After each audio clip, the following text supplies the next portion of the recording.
السلام عليكم ورحمة الله وبركاته. أعوذ بالله من الشيطان الرجيم.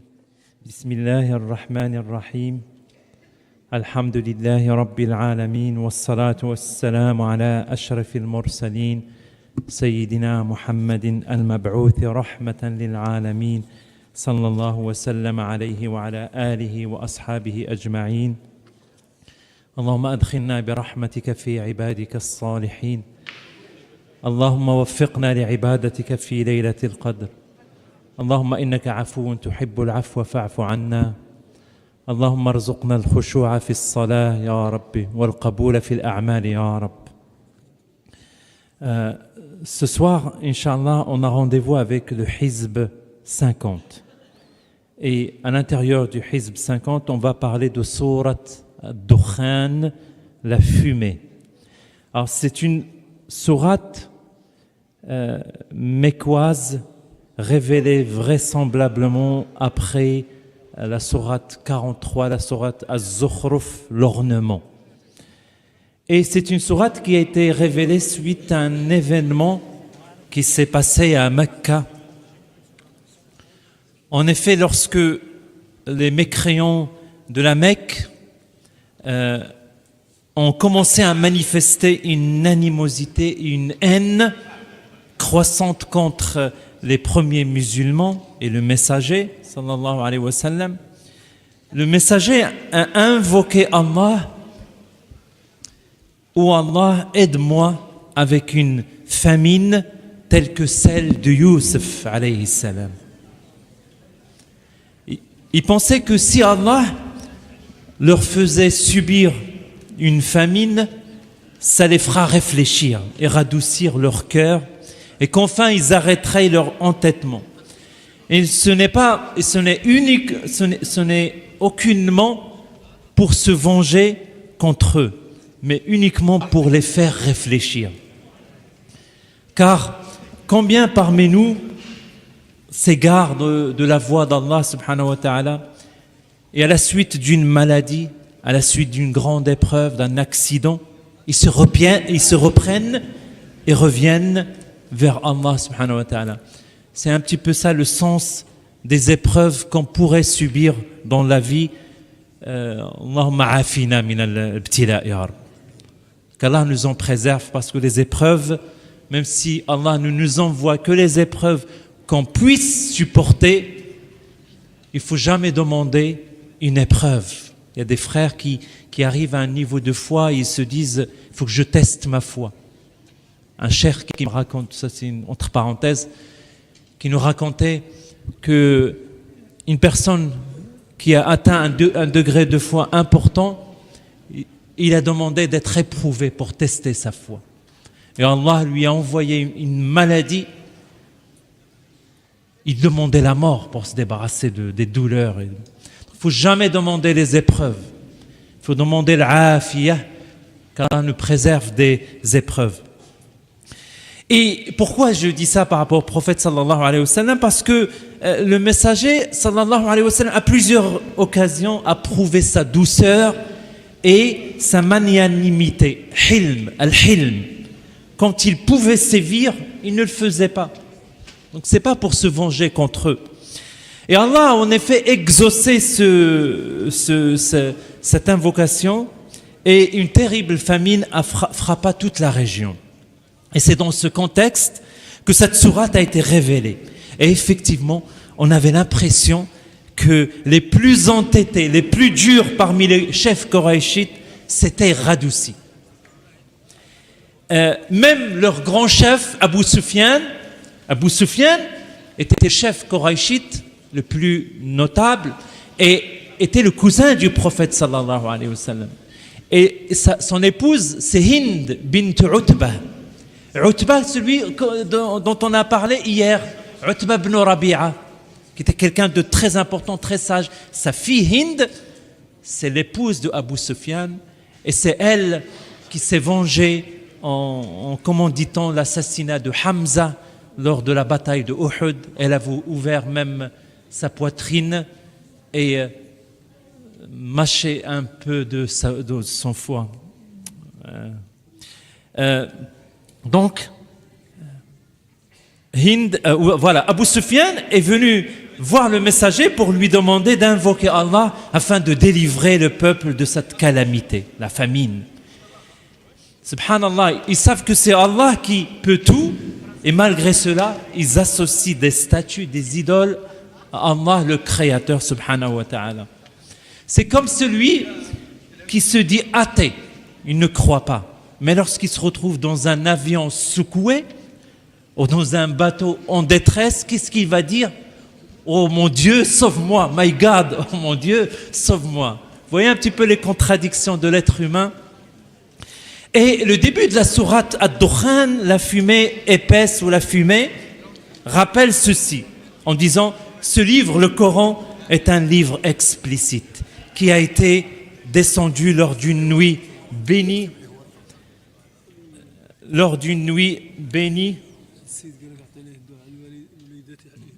D'accord.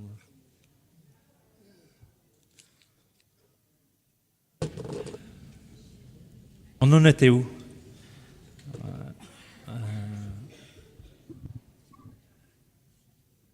Donc, le début, voilà. Ce livre, le Coran, est un livre explicite qui a été révélé ou descendu lors d'une nuit bénie pour avertir les hommes. Laylatul Qadr. Vous vous rappelez Laylatul Qadr? Vraisemblablement, d'après tous les hadiths qui s'y rapportent, c'est une nuit qui se déplace chaque année dans les 10 dernières nuits impaires.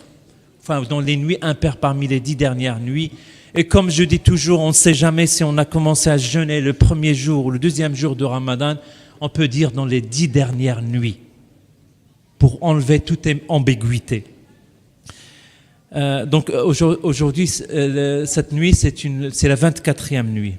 Ce prophète que vous considérez comme une calamité, parce qu'ils considéraient le prophète aussi comme une épreuve, comme une calamité pour eux, qui s'est abattu sur vous, est en réalité une miséricorde envoyée par Allah. Et vous savez que c'est Allah, l'unique divinité qui a créé les cieux et la terre, et c'est lui qui fait vivre et mourir, mais au lieu de croire, vous lui associez des idoles, et vous passez votre temps à vous divertir. Et dans un verset, Allah dit, Allah ne joue pas, Allah ne se divertit pas dans sa création.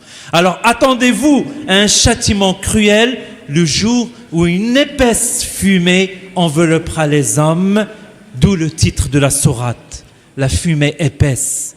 Car la fumée, en fait, est un des grands signes de sa'a, de l'heure, la fin des temps.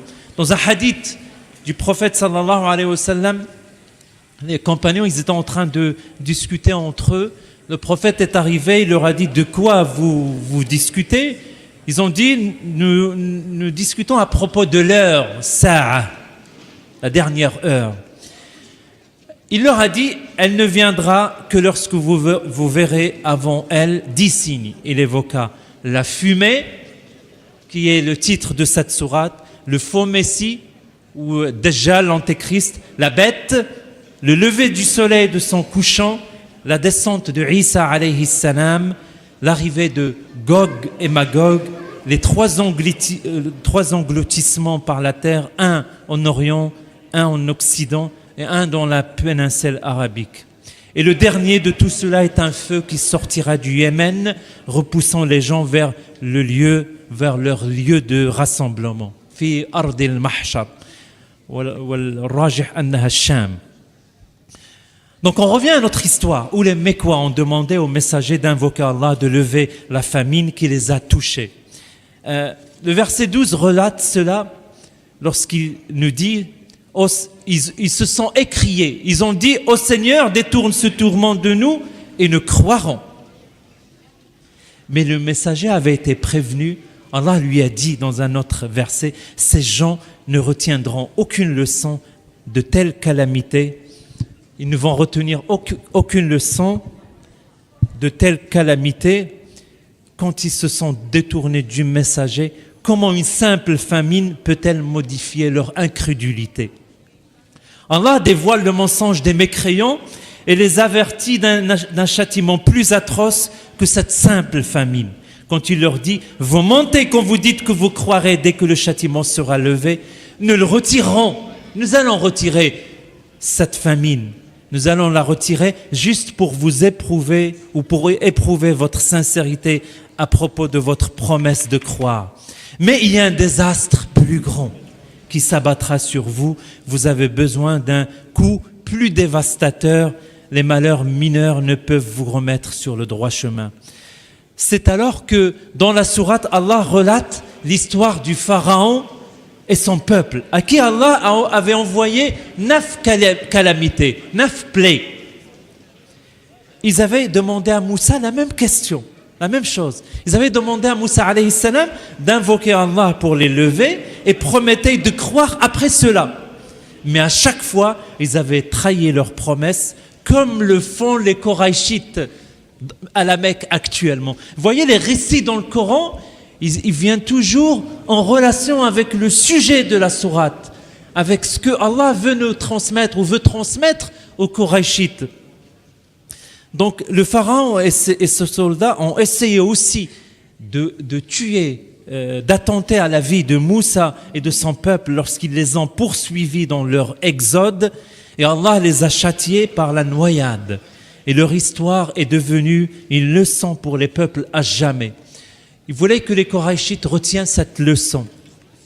Verset 29, à propos du pharaon, Allah nous dit « Ni le ciel, ni la terre ne versèrent de larmes sur leur malheur, pas plus qu'aucun délai ne leur fut accordé. » Ensuite, la sourate enchaîne pour parler de la demeure dernière, l'au-delà. Il faut savoir que les Mécois croyaient que Allah était le créateur, que c'est lui qui fait vivre et mourir. Mais il lui associait des idoles et des statues. Il pensait qu'il y avait besoin d'intermédiaires. Mais il savait que Allah est le créateur. Mais, donc il faisait du shirk. Mais dans leur croyance, ils niaient absolument la résurrection. Pour eux, il n'y avait pas de vie après la mort. Il n'y avait pas de jugement dans l'au-delà.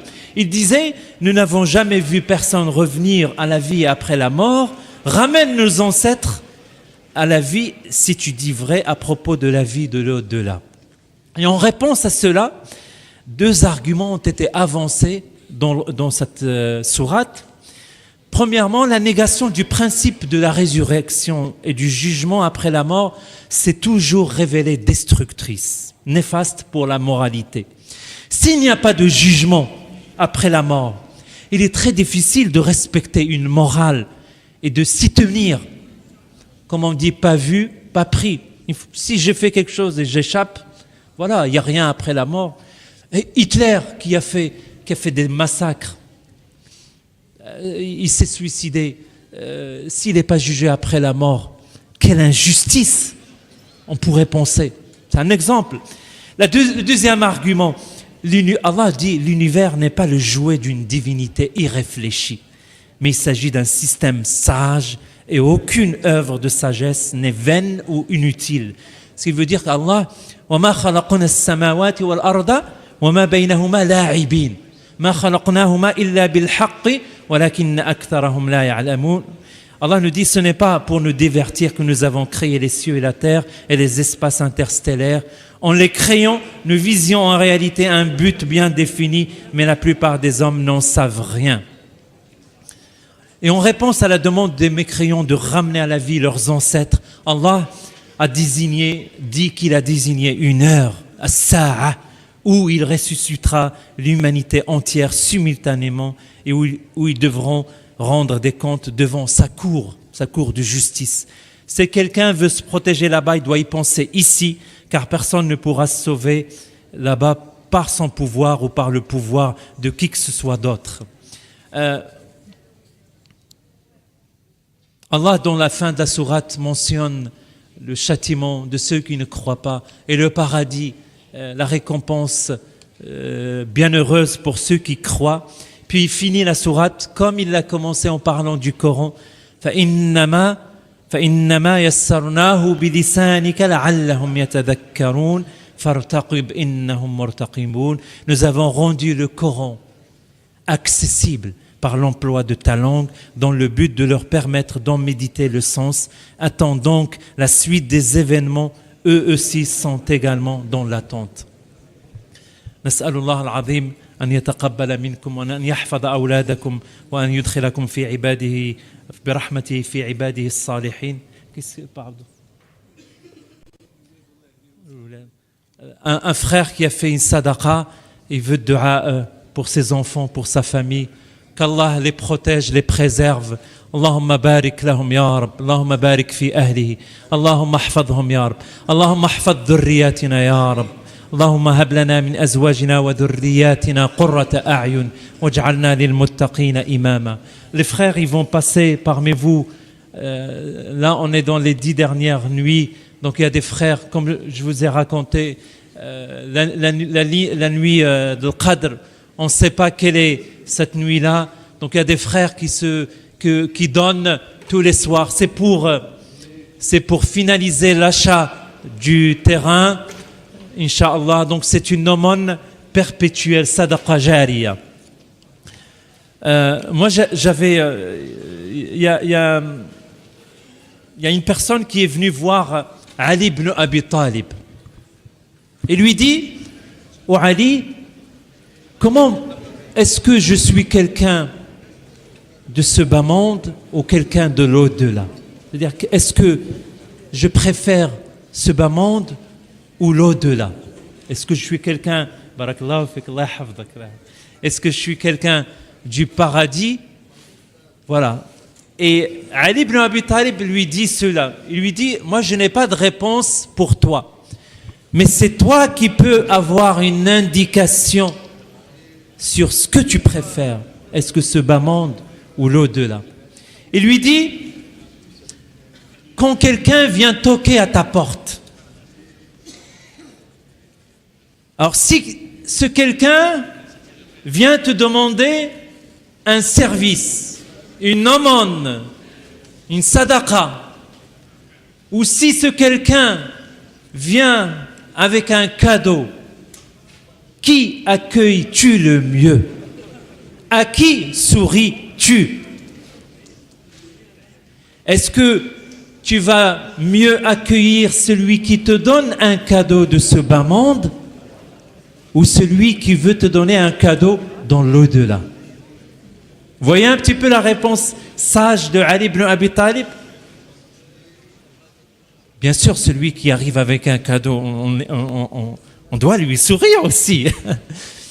Mais chacun de nous s'est retrouvé dans une situation comme ça où quelqu'un vient lui demander une sadaqa, un service. Comment il l'accueille, même s'il ne lui donne rien? Mais est-ce qu'il lui sourit au moins? Et à contrario, quand quelqu'un arrive avec un cadeau, marhaban, bienvenue, avec le grand sourire. Voilà. Donc ça, c'est pour ça quand vous voyez les frères ou quand il y a des gens qui sont à l'extérieur en train de demander, même si on ne vous donnait pas, au moins un sourire et pas un regard méprisant ou condescendant. Ou, voilà. Une annonce par rapport à il y a un petit changement dans le titre de la conférence de demain, Inch'Allah, après l'Asr. Ce qui était prévu, c'était Asma' Allah al-Husna. Cheikh nous a contacté, il va parler de Moujibat al-A'mal al-Moujiba lil-Jannah. Donc, غدا بعد العصر إن شاء الله الشيخ محمد حسيني محاضرة عن موجبات أعمال الجنة والتقرب إلى الله, les actions qui rapprochent d'Allah et de son paradis. Il va nous parler des actions qui rapprochent d'Allah et de son paradis.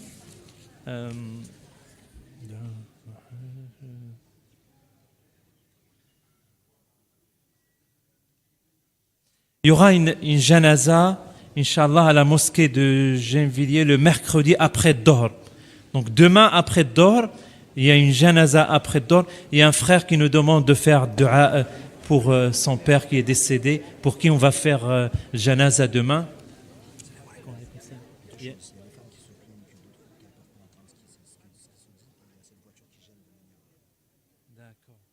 Il y a une Citroën C4 grise apparemment qui gêne à F 854 IR.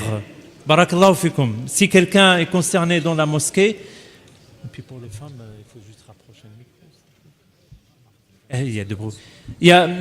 Hier, j'étais un petit peu dur avec les femmes à l'étage, mais apparemment ça n'a pas servi puisque certaines viennent pour discuter.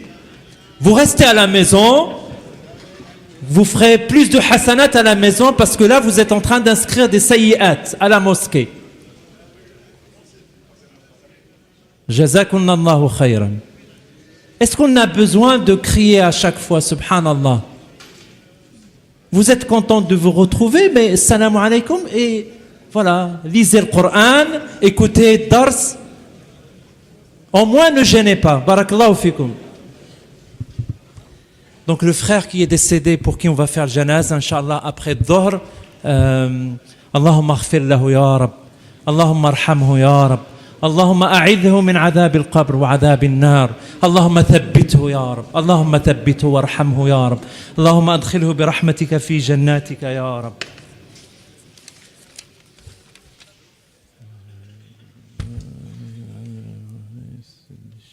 Il y a une maman dont la famille se déchire. Qu'Allah préserve sa famille, qu'Allah la soude, ya Rab, qu'Allah soude nos familles, Allah. Qu'Allah unisse nos cœurs et fasse régner la quiétude, sakina, rahma wa sakina fi buyutina, ya Rab. Allahumma ij'al al-mawaddata wa rahma fi buyutina, ya Rab. اللهم تقبل من هذا الأخ الذي تصدق على المسجد من أجل الأرض. Il a fait une sadaqa pour le terrain.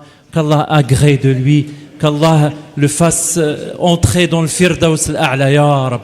Allahumma taqabbal wa hfaz awladahu wa barik fi ahlihi ya Rab. Voilà. سبحان ربك رب العزة عما يصفون وسلام على المرسلين والحمد لله رب العالمين.